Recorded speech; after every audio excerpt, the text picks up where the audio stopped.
నమస్కారం సామాన్యుడు TV news కి స్వాగతం. ఈనాటి వార్తా విశేషాలు. ప్రతి నియోజకవర్గంలో 100 పడకల ఆసుపత్రి ఏర్పాటుకి కార్యాచరణ సిద్ధం చేయాలని సీఎం చంద్రబాబు అధికారులను ఆదేశించారు. వైద్య ఆరోగ్య శాఖ అధికారులతో ఆయన సమీక్ష నిర్వహించారు.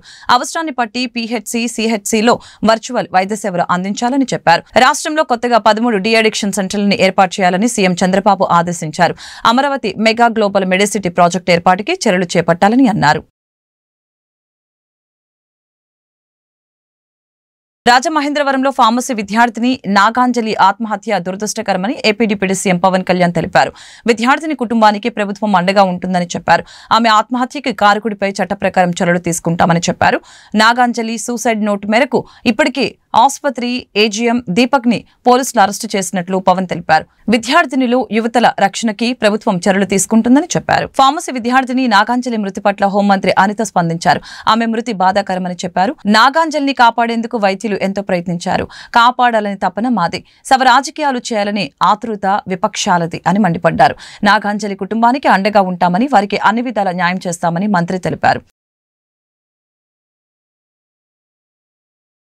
సరస్వతి పవర్ షేర్ల ఎంఓయూపై వైసీపీ అధ్యక్షులు జగన్ స్వయంగా సంతకం చేశారని ఏపీ కాంగ్రెస్ అధ్యక్షురాలు వైఎస్ షర్మిల అన్నారు. ఇప్పటి వరకు ఒక్క ఆస్తి కూడా జగన్ తనకివ్వలేదని చెప్పారు. విజయమ్మకు సరస్వతి పవర్ షేర్లను జగన్ గిఫ్ట్ డీడీ కింద ఇచ్చారు. ఇచ్చిన షేర్లు మళ్లీ తనకే కావాలని ఆయన కోర్టుకి వెళ్లారు. స్వయంగా తల్లినే జగన్ మోసం చేస్తున్నారు. తల్లిపై కేసు వేసిన కుమారుడిగా, మేనల్లుడు మేనకోడిలి ఆస్తులు కాజేసిన మేనమామగా ఆయన చరిత్రలో మిగిలిపోతారని అన్నారు. జగన్ కి విశ్వసనీయత ఉందో లేదో వైసీపీ వారే ఆలోచించాలి అని షర్మిల తెలిపారు. జగన్మోహన్ రెడ్డి గారు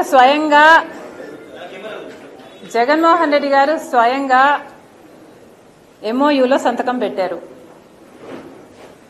తన చెల్లెలికి అంటే నా బిడ్డలకి ఈ ఆస్తులు అన్నట్లుగా సంతకం పెట్టారు. ఇంతవరకు కూడా ఒక్క ఆస్తి కూడా నా చేతుల్లో పెట్టలేదు. సరస్వతి సిమెంట్కు సంబంధించి ఎంఓయూలో అది నా భాగానికి వచ్చింది కాబట్టి దాన్ని జగన్మోహన్ రెడ్డి గారు గిఫ్ట్ డీడ్ చేశాడు విజయమ్మ గారికి,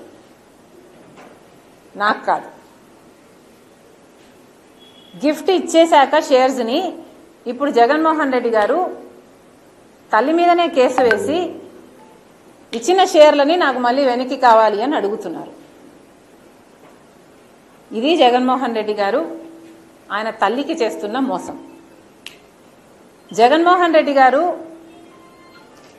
నన్ను ఎఫెక్ట్ చేసే స్థాయి దాటిపోయారు. Jagan Reddy does not effect me anymore. నాకు ఆస్తులు ఇస్తాడా ఇవ్వడా అన్నది ఐ డోంట్ కేర్. కాకపోతే జగన్మోహన్ రెడ్డి గారు తల్లి మీద కేసు వేసిన వాడిగా మిగిలిపోతాడు. నా బిడ్డలకి, సొంత మేనల్లుడికి, సొంత మేనకోడలికి ద్రోహం చేసి వాళ్ళ ఆస్తులు లాక్కున్న వాడిగా మిగిలిపోతాడు. సొంత మేనల్లుడు మేనకోడల ఆస్తి కాజేయటానికి సుబ్బారెడ్డి లాంటి వాళ్ళ చేత ఎన్నైనా అబద్ధాలు చెప్పిస్తారు. సాయిరెడ్డి లాంటి వాళ్ళ చేత కూర్చోబెట్టుకొని ట్యూషన్ ఇచ్చి డిక్టేట్ చేసి మరీ ఎన్నైనా అబద్ధాలు చెప్పిస్తారు. ఇక జగన్ రెడ్డికి క్రెడిబిలిటీ ఉందో లేదో వైసీపీ వాళ్ళు ఆలోచన చేస్తారు. ప్రతిపక్ష హోదా కోల్పోయి జగన్మోహన్ రెడ్డి లెవెన్ రెడ్డి అయ్యారని రాష్ట్ర మహిళా శిశు సంక్షేమ శాఖ మంత్రి గుమ్మడి సంధ్యారాణి ఎద్దేవా చేశారు. గుంటూరులో ఆమె మీడియాతో మాట్లాడారు. రోజా వ్యాఖ్యలపై తీవ్రంగా స్పందించారు. ప్రజలు ఓడించినా ఇంగిత జ్ఞానం లేకుండా మాట్లాడుతున్నారని మండిపడ్డారు. ప్రపంచంలోనే 4000 పెన్షన్ అందిస్తున్న సీఎం చంద్రబాబు అని కితాబిచ్చారు. రెడ్ బుక్ అంటేనే వైసీపీ నాయకులు భయపడి హాస్పిటల్ పాలవుతున్నారని పేర్కొన్నారు. జగన్ పులివెందుల ఎమ్మెల్యే అని, నారా లోకేష్ మంత్రిని ఏ విషయం తెలియకుండానే అంబటి రాంబాబు స్థాయి గురించి మాట్లాడుతున్నారని మండిపడ్డారు. అధికారంలోకి వస్తామని పగటి కలలు కనొద్దని, యుగాంతం అంతమైతేనే జగన్ అధికారంలోకి వస్తారని మంత్రి వ్యాఖ్యానించారు. యాక్చువల్గా ఒక జబర్దస్త్ రోజా గురించి నన్ను మీరు మాట్లాడమంటున్నారు. నాకు అసలు మాట్లాడడానికే అవమానకరంగా ఉంటుందండి ఆవిడ గురించి మాట్లాడాలంటే. ఎందుకంటే ఒక పద్ధతి పాడు లేదు, మాట్లాడిన దానికి ఒక అర్థం ఉండదు. ఆవిడ ఏం మాట్లాడుతుందో కూడా ఆవిడకి తెలియదు. యాక్చువల్గా చెప్పాలంటే మహిళల మీద విపరీతమైనటువంటి అన్యాయాలు జరుగుతున్న రోజు, హత్యలు జరుగుతున్న రోజు, మహిళలు నడి రోడ్డు మీద బూటకాలతో తద్దుతున్న రోజు ఆవిడ ఒక మహిళా మంత్రిగా ఉండి మాట్లాడిన మనిషి ఈరోజు మహిళలకు రక్షణ, భద్రత మహిళలు జాగ్రత్తగా చూసుకుంటున్నప్పుడు ఆవిడ మాట్లాడుతుంది అంటే కళ్ళు మూసుకుపోయి మాట్లాడుతున్నారేమో మరి నాకు అర్థం అవుతుంది ఒక్కొక్కసారి. ఎందుకంటే గులువింద తన వెనక్కున్న నలుపు తెలియకుండా మాట్లాడిన చందాన మాట్లాడుతున్నారు వాళ్ళకి. ఎందుకంటే ఈ మధ్యకాలంలో ఒకరు గుండె నొప్పి అని, ఒకరు కాలు నొప్పి అని, ఒకరికి వేణు నొప్పి అని, ఒకరికేమో ఇలా అనుకొని వెళ్ళిపోతున్నారు వాళ్ళు. కాబట్టి వాళ్ళ గురించి వాళ్ళకి తెలుసు, వాళ్ళు చేసిన 5 సంవత్సరాలు అక్రమాలు అన్యాయాల వల్లే ఈరోజు 11 సీట్లలో మిగిలిపోయారని, ప్రతిపక్ష హోదా కూడా కోల్పోయారని. ప్రతిపక్ష హోదాని ముఖ్యమంత్రి గారిని అడిగితే ఇవ్వరు, ప్రజలు వాళ్ళకి ఇవ్వాలి. ప్రజలు ఇవ్వలేదు, ప్రజలు వాళ్ళని పూర్తిగా తిరస్కరించారు. 151 సీట్ల నుంచి ఈరోజు 11 వచ్చాయి. అంటే 11 రెడ్ అయ్యాడు ఆయన.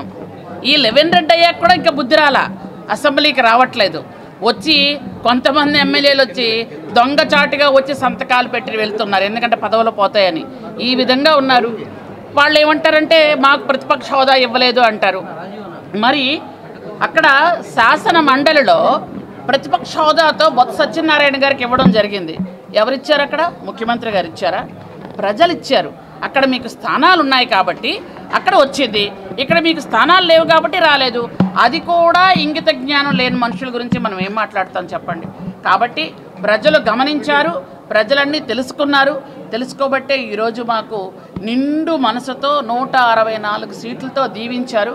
ఈరోజు చంద్రబాబు నాయుడు గారు కూడా 9 నెలల సంక్షేమ అభివృద్ధి పాలన 2 కళ్ళలుగా చక్కగా వెళ్తుంది కాబట్టి ప్రజలందరూ ఆశీర్వదిస్తున్నారు. ప్రత్యేక హోదాని మంట కలిపిన వ్యక్తి చంద్రబాబు అని మాజీ మంత్రి వైసీపీ జిల్లా అధ్యక్షుడు అంబటి రాంబాబు ఆరోపించారు. పోలవరం ప్రాజెక్టుని సర్వనాశనం చేసేలా ఆయన నిర్ణయాలు తీసుకుంటున్నారని మండిపడ్డారు. శుక్రవారం గుంటూరులో ఏర్పాటు చేసిన మీడియా సమావేశంలో అంబటి రాంబాబు మాట్లాడారు. చంద్రబాబు నాయుడు అధికారంలోకి వచ్చినప్పుడల్లా రాష్ట్రానికి అన్యాయం జరుగుతుందని తెలియజేశారు. పోలవరం ప్రాజెక్టు నిర్మాణం విషయంలో చంద్రబాబు మరొకసారి ద్రోహం చేస్తున్నారని ధ్వజమెత్తారు. పోలవరం ప్రాజెక్టు నిధుల కేటాయింపు విషయంలో రాష్ట్రానికి అన్యాయం జరుగుతుంటే కేంద్ర మంత్రులు ఏం చేస్తున్నారని నిలదీశారు. మాత్రమే కేంద్ర ప్రభుత్వం నిధులు ఇచ్చేందుకు సిద్ధపడింది. దానికి నారా చంద్రబాబు నాయుడు గారు అంగీకరించి మరొక ద్రోహానికి పాల్పడ్డారు. ఇది ఇంతకు ముందు కూడా చెప్పాం మేము చాలా సందర్భాల్లో. నేను ప్రత్యేకంగా చెప్పాను. ఇవాళ జలశక్తి వార్షిక నివేదికలో చాలా క్లియర్గా ఇచ్చారు. అయ్యా 41.15కు మాత్రమే మేము నిధులు ఇస్తాము. ఆ నిధులు కూడా 12,157.53 కోట్లు ఇచ్చి మేము తప్పుకుంటున్నాము అని చెప్పారు. అంటే ఇక్కడ గమనించాల్సింది ఏంటంటే 30,000 కోట్ల పైచిలుకు పూర్తి చేస్తారు. ఇంకా 45.72కి నీరు నిలపాలి అంటే ఇంకా సుమారుగా 25,000 కోట్ల రూపాయలు కావాలి. దానికి మాత్రం ఇవ్వమని చెప్పేశారు, చేతులు ఎత్తేశారు. చంద్రబాబు నాయుడు గారు అంగీకరించారు. చంద్రబాబు నాయుడు గారు ఎందుకు అంగీకరించారంటే పోలవరం పోయినా పర్వాలేదు కానీ ఆయనకి వేరే ఇంట్రెస్టులు ఉన్నాయి. ఆ ఇంట్రెస్టులు కాపాడుకోవడం కోసం దీన్ని అంగీకరించి ఇవాళ మంట గలిపేటటువంటి కార్యక్రమం చేస్తున్నారు. ఇంకా బనకచెర్ల నీరు ఎత్తిపోతల పథకాలు ఇవేమి ఉండవు. అనుసంధానాలు అసలు ప్రశ్నే లేదు. చివరికి గోదావరి డెల్టాకు నీరు ఇవ్వడానికి కూడా పూర్తిగా పనికిరానటువంటి స్థాయిలోకి ఇవాళ ఈ పోలవరం ప్రాజెక్టుని దిగజార్చేటటువంటి కార్యక్రమం నారా చంద్రబాబు నాయుడు గారు చేస్తున్నారు. ఇది చాలా దుర్మార్గమైనటువంటి విషయం. దీని మీద మేము ఇంతకు ముందు కూడా చాలాసార్లు చెబితే మా రామానాయుడు గారు పాప మంచోడే, ఆయన ఎన్నికల ముందు డ్రామాలు వేసినట్టు ఇప్పుడు డ్రామాలు వేస్తా ఉన్నాడు. నీకు 15,000 నీకు 15,000 నీకు 15,000 అని చెప్పాడే, అలాగే డ్రామాలు వేసి కామో కూర్చుంటున్నాడు. అయ్యే నేను మనం చేస్తున్నా 41.15 లెవెల్కి మీరు దిగజార్చేశారు అంటే దానికి లేదండి మేము తర్వాత పూర్తి చేస్తా ఉంటారు. మీరు కాదయ్యా చెప్పాల్సింది, కేంద్ర ప్రభుత్వం చెప్పాలి అంటే మేము కేంద్ర ప్రభుత్వంలో భాగం కదా మేము చెబుతా ఉంటున్నారు. చాలా దుర్మార్గం. ఇవాళ మొత్తం కేంద్ర ప్రభుత్వం దీని నుంచి తప్పుకుపోవాలని వాళ్ళ మీద భారం పడుకోకుండా 45.72 లెవెల్కి నీరు నిలుపు చేయాలి అంటే R&RLA ఇంకా 25,000 కోట్ల రూపాయలు ఇవ్వాలి.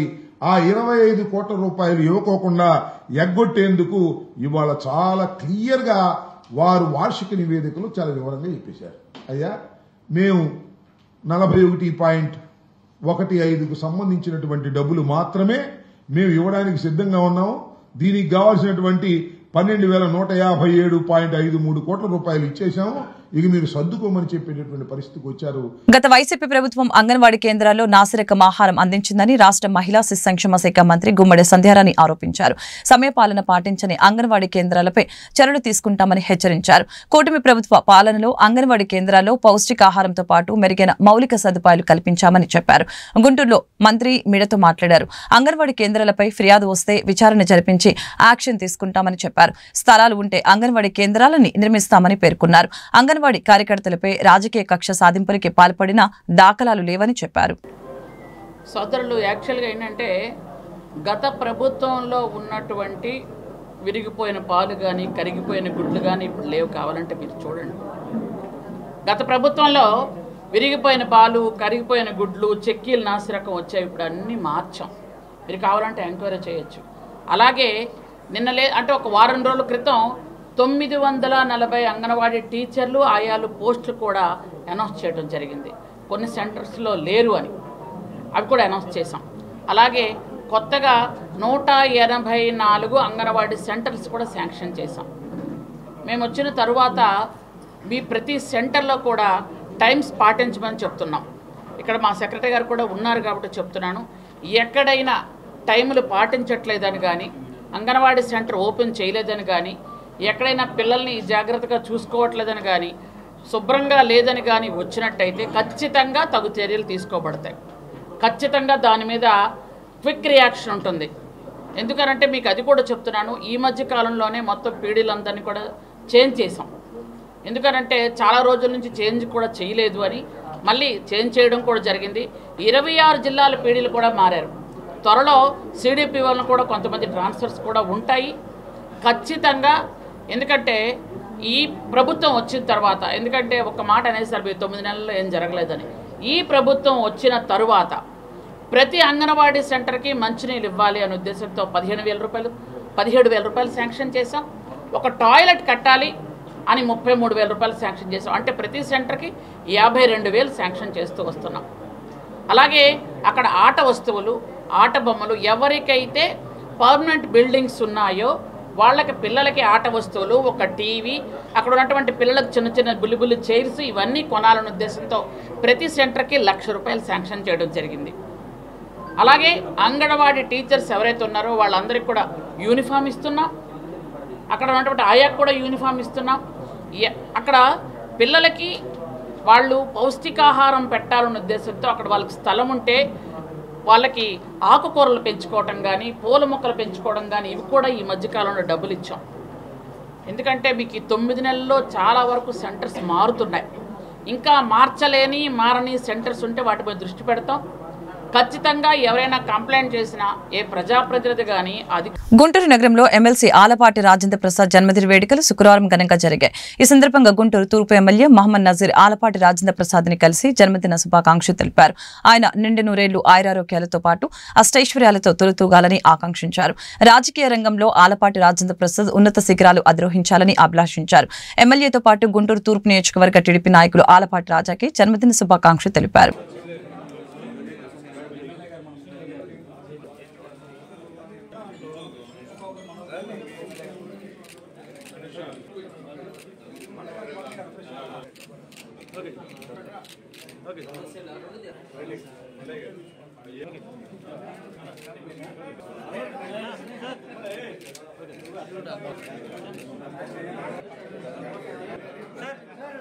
ఏప్రిల్ 6వ తేదీన శ్రీరామనవమి పర్వదినం సందర్భంగా శ్రీరామ ఉత్సవ సమితి గుంటూరు ఆధ్వర్యంలో అష్టమ శ్రీరామనవమి శోభాయాత్ర ఘనంగా జరుగుతుందని ఉత్సవ సమితి సభ్యులు కారంశెట్టి లోకేష్ గుప్తా, చల్ల బ్రహ్మారెడ్డి, తీయ వేణుగోపాల్ తెలిపారు.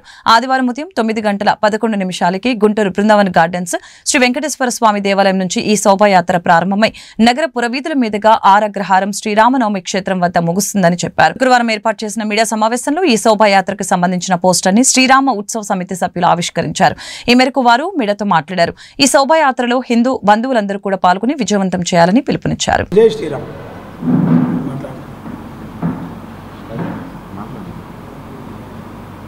అందరికీ నమస్కారం. రేపు శ్రీరామనవమి రోజు ఏప్రిల్ 6వ తారీఖు మన శ్రీరామ ఉత్సవ సమితి తరఫున ఈ సంవత్సరం 8వ చేయటం శోభాయాత్ర. అది అందరికీ గుంటూరు నగర ప్రజలకి, గుంటూరు జిల్లా ప్రజలందరికీ తెలిసిన విషయమే. మీడియా మిత్రుల సహకారంతో మీరందరూ ఎప్పటి నుంచో గత 7 సంవత్సరాల నుంచి ఈ కార్యక్రమాన్ని అత్యంత వైభవంగా అత్యంత చేస్తున్నాము. ఈ సంవత్సరం 8వసారి చేయటం. అలానే ఉదయం పూట 9:11 హిందూ బంధువులందరూ కూడా ఫ్యామిలీలతో కుటుంబాలతో కలిసి బంధువులు మిత్రులు అందరితో కలిసి బృందావన్ గార్డెన్స్ వెంకటేశ్వర స్వామి గుడి దగ్గరికి వచ్చి అక్కడి నుంచి శోభాయాత్రలో అందరూ పాల్గొనాలి. ఈ శోభాయాత్రని హిందూ బంధువులందరూ కూడా జయప్రదం చేయాల్సిందిగా కోరుతున్నాము. ఈ శోభాయాత్ర జరపడానికి మెయిన్గా మనకి పోలీసు వారు, మీడియా వారు, మున్సిపాలిటీ వారు అందరూ కూడా సహకరించారు. వారందరికీ కూడా పేరు పేరున ధన్యవాదాలు తెలియజేస్తున్నాము. అలానే ఇంత పెద్ద కార్యక్రమం జరపడానికి దాతలు చాలా అవసరం, అందరికీ తెలిసిందే. దాతలందరూ కూడా చాలామంది సహకరించారు. వారందరికీ కూడా మీడియా సమక్షంలో దాతలందరికీ ధన్యవాదాలు తెలియజేస్తున్నాము. 6వ తారీఖు ఆదివారం ఉదయం 9:11 హిందూ బంధువులందరూ ఇచ్చేసి ఈ కార్యక్రమాన్ని జయప్రదం చేసిందిగా కోరుచున్నాం. బ్రహ్మారెడ్డి గత 7 సంవత్సరాల నుంచి గుంటూరు నగరంలో శ్రీరామనవమి సందర్భంగా మన అందరం కలిసి గుంటూరు నగర ప్రజల సహకారంతో అంగరంగ వైభవంగా శ్రీరామనవమి రథయాత్ర నిర్వహిస్తున్నాం. అదేవిధంగా ఇది 8వ సంవత్సరం మన శ్రీరామనవమి శోభాయాత్రని నగరంలో ఉన్నటువంటి ప్రముఖమైన ఆలయాలని కలుపుకుంటూ గుంటూరు నగర ప్రజల అందరూ స్వచ్ఛంద సహకారంతో ఎంతో అంగరంగ వైభవంగా ఈ ర్యాలీ నిర్వహిస్తున్నాం. దీనికి నగరంలో ఉన్నటువంటి నగర చుట్టుపక్కల గ్రామాల ప్రజలు కూడా దీనిలో పాల్గొనాలని, అలాగే గార్డెన్స్ వెంకటేశ్వర స్వామి గుడి నుంచి మన రథయాత్ర మొదలవుతుంది. అక్కడి నుంచి లార్జ్ సెంటర్ నుంచి women's college, old club road, bus stand, Nandivelugu road, Anjaneya Swami temple, Brahmananda stadium, Chandana brothers, ఎమ్యూనిటీ సెంటర్, వాసవి కన్నికా పరమేశ్వర అమ్మవారి గుడి, నల్ల చెరువు, రామనామ క్షేత్రం వద్ద మన ర్యాలీ ముగుస్తుంది. దానితో పాటు చివరగా అన్నప్రసాదం కూడా రామనామ క్షేత్రం వద్ద ఉంటుంది. కాబట్టి గుంటూరు నగరంలో ఉన్నటువంటి ప్రతి ఒక్క నగర ప్రజలు కూడా ఈ ర్యాలీలో పాల్గొని దీన్ని విజయవంతం చేయాలని, అలాగే ఆ శ్రీరాముని కరుణ కటాక్షాలు మనందరిపై ఉండాలని, ఆ శ్రీరాముని యొక్క ఆదర్శంగా చేసుకొని ఎన్నో సంవత్సరాల తరతరాల నుంచి మన సనాతన ధర్మం యొక్క ప్రతిష్టని నిల్చోబెట్టి మన సనాతన ధర్మం యొక్క గొప్పతనాన్ని మన ప్రపంచానికి సాటి చెప్పాలని ఈ శ్రీరామ ఉత్సవ సమితి గుంటూరు నగర ప్రజలకి పిలుపునిస్తుంది. దానిలో భాగంగా గుంటూరు నగరంలో ఉన్నటువంటి ప్రతి ఒక్కరూ ఈ కార్యక్రమంలో పాల్గొని ఈ శ్రీరాముని రథయాత్ర అంగరంగ వైభవంగా నిర్వహించాలని కోరుతున్నాం. దీనికి నగరంలో ఉన్నటువంటి పత్రికా విలేకరులకి, ముఖ్యంగా పోలీస్ డిపార్ట్మెంట్ వారికి, అలాగే నగర ప్రజలకు కూడా పేరు పేరున ఆహ్వానిస్తూ ధన్యవాదాలు తెలుపుతారు. పేరు వేణుగోపాల్, శ్రీరామ ఉత్సవ సమితి. మనం గత 7 సంవత్సరాలుగా గుంటూరు నగరంలో రాములవారి పరివారాన్ని మొత్తాన్ని కూడా ఈ గుంటూరు నగరంలో ఉన్న హిందూ బంధువులందరికీ చేరవేసే విధంగా శోభాయాత్ర నిర్వహిస్తున్నాం. ఈ ఏడాది 8వసారి రాములవారి పరివారాన్ని మరియు వారి కుటుంబాన్ని మరియు వారి రామబంధువులందరినీ కూడా గుంటూరు నగర దేవాలయాల గుండా ఊరేగిస్తూ గుంటూరులో ఉన్న ఒక శ్రీరామనవమి శోభాయాత్రని నగర ప్రజలందరికీ పరిచయం చేయాలనే విధంగా శ్రీరామోత్సవ సమితి వారు ఈ ఏడాది శ్రీరామనవమి రోజు ఆదివారం ఉదయం 9:11 యాత్రని కార్యక్రమాన్ని మొదలుపెట్టాము. ఈ యాత్రలో గుంటూరులో నగరంలో ఉన్న హిందూ బంధువులందరూ పాల్గొని ఈ యాత్రను విజయవంతం చేయాలని కోరుతున్నాం. ముఖ్యంగా గుంటూరు నగరంలో ఉన్న పోలీస్ అధికారులు కానీ, మున్సిపల్ అధికారులు కానీ ఈ యాత్రకి చాలా వారి యొక్క సహాయ సహకారాలు అందిస్తున్నారు.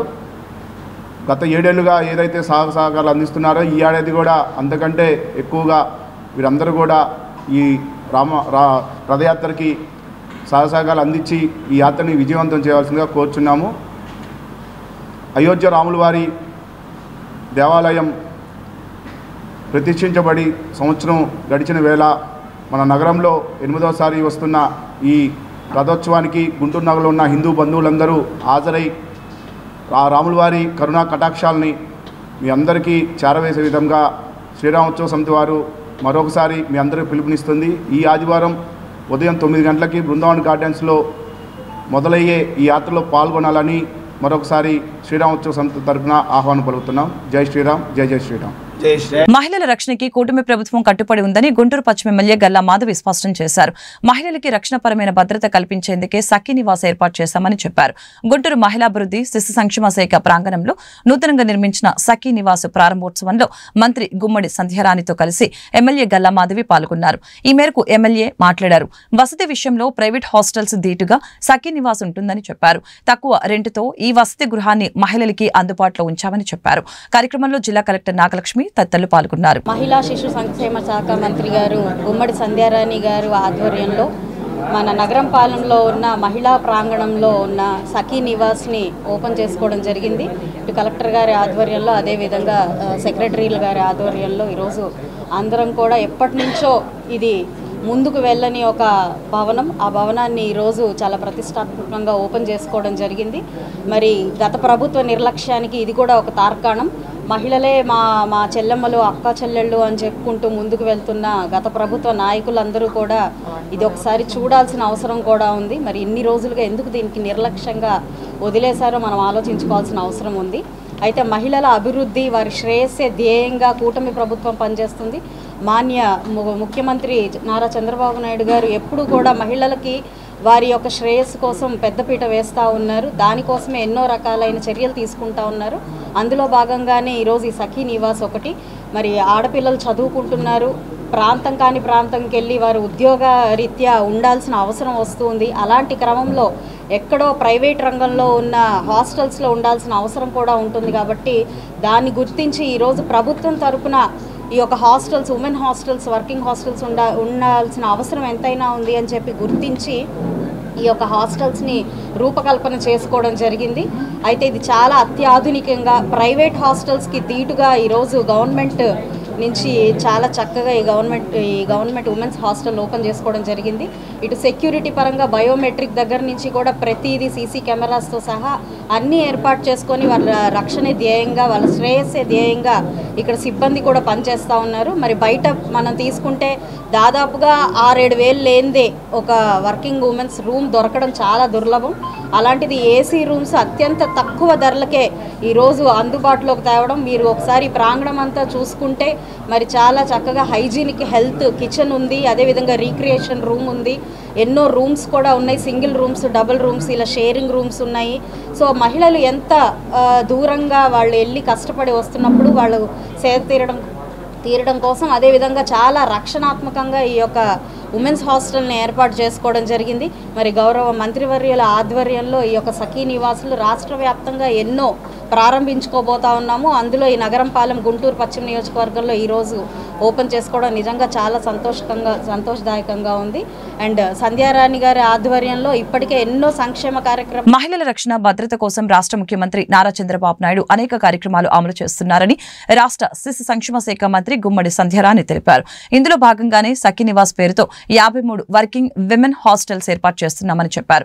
మహిళలపైన సామాజిక మాధ్యమాల్లో కించపరిచే విధంగా పోస్టులు పెడితే చర్యలు తప్పవని హెచ్చరించారు. ఇప్పటికే 26 జిల్లాల్లో 1 స్టాప్ సెంటర్లు ఏర్పాటు చేసి మహిళలకి అన్ని విధాల భరోసా కల్పిస్తున్నామని తెలియజేశారు. గుంటూరు జెడ్పీ రోడ్లోని మహిళా అభివృద్ధి శిశు సంక్షేమ శాఖ ప్రాంగణంలో నూతనంగా ఏర్పాటు చేసిన సఖీ నివాస్ ని మంత్రి సంధ్యారాణి స్థానిక ఎమ్మెల్యే గల్లా మాధవితో కలిసి శుక్రవారం ప్రారంభించారు. ఈ సందర్భంగా మంత్రి మాట్లాడారు. ఈ భవనాన్ని 2.27 కోట్లతో నిర్మించామని చెప్పారు. సకల సౌకర్యాలతో 100 మంది మహిళలకి వసతి కల్పించేలా ఈ భవన నిర్మాణం జరిగిందని చెప్పారు. గత వైసీపీ పాలనలో మహిళలు ఏ స్థాయిలో ఉన్నా వేధింపులు ఎదుర్కొన్నారని ఆరోపించారు. శక్తి యాప్ ద్వారా మహిళలకి రక్షణ కల్పిస్తున్నామని వివరించారు. డ్రగ్స్ వద్దు బ్రో కార్యక్రమం ద్వారా పెద్ద ఎత్తున అవగాహన కార్యక్రమాలు చేపట్టామని చెప్పారు. విమెన్ అండ్ చైల్డ్ వెల్ఫేర్ ద్వారా అనేక సౌకర్యాలు అందిస్తున్నామని చెప్పారు.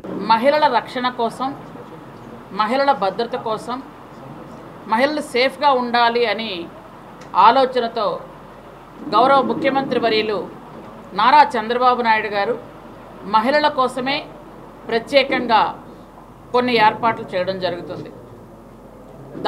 దానికి అనుగుణంగా ఈరోజు 2,27,00,000తో ఈరోజు ఇక్కడ సఖీ నివాస్ అని ఏర్పాటు చేసుకున్నాం. అంటే సింపుల్గా చెప్పాలంటే ఉమెన్స్ హాస్టల్. ఇక్కడ 100 మంది వరకు మహిళలు ఉండొచ్చు.